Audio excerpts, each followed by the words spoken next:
რაც დრო გადის არა მარტო ხელოვნურ ინტელექტში, არამედ ნეირომეცნიერებაში გვაქვს ძალიან სერიოზული შედეგები, ძალიან სერიოზული ექსპერიმენტები ტარდება და აშკარად იზრდება ცოდნა და გამოცდილება ამ მიმართულებით. დღეს რაზეც დაგელაპარაკებით, ეს პრინციპში არ ახალი ინფორმაციაა, აქამდეც ბევრჯერ გამოთქმულა ამასთან დაკავშირებით ვარაუდი, ადამიანის ტვინი, რომელიც ითვლება, რომ სუსტდება არა მხოლოდ ასაკის გამო, არამედ იმის გამო, რომ უბრალოდ გამოწვევების წინაშე აღარ არის. რუტინა ერთსა და იმავე ნევრულ წრედებს რთავს, რაც მათ ეფექტურს, მაგრამ ხისტს.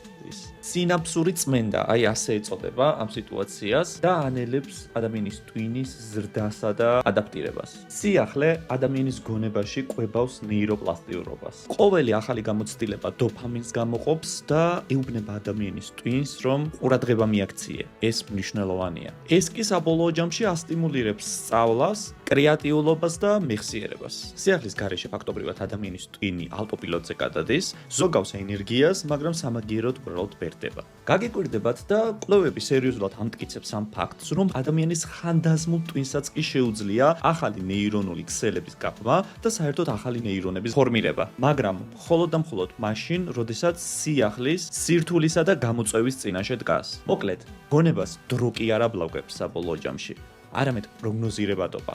სიტუაცია, როცა არაფერი არ ხდება, როდესაც არაფერს არ ეჭიდება ადამიანი. ასაკვირველია, მე არანაირ პრობლემას არ გისურვებთ და არანაირ ისეთ სირთულეებს არ გისურვებთ. აქეთ არ იგულისხმება. აქ იგულისხმება უბრალოდ გამოწვევები, რაც სიახლესთანაა დაკავშირებული, რაღაცა ახლის სწავლასთან, რაღაცის მეტად გაცნობიერებასთან და გარკვეული ამოცანების სხვანაირად გადაწყვეტასთან. უბრალოდ დარჩი ცნობის მოყარე, ისწავლე ახალი რაღაცები, შეიძინე ახალი უნარები, გამოიკვლიე და დაარღვიე ყველანაირი შაბლონები და სტერეოტიპები შენ გარშემო. ჩათვალეთ, რომ სიახლე ეს მხოლოდ სტიმული არ არის. ეს ტვინის დაბერების საწინააღმდეგო ფორმულაა. რაც შეეხება ხელოვნურ ინტელექტს, მინდა გირჩიოთ, რომ აუცილებლად ისწავლეთ ეს ძალიან მაგარი ტექნოლოგია, მაგრამ არასდროს არ მოადუნოთ თქვენი გონება და თქვენი ყურადღება და ყოველთვის კრიტიკული თვალით შეხედეთ ყველაფერი იმას, რასაც ხელოვნური ინტელექტი დააგენერირებს.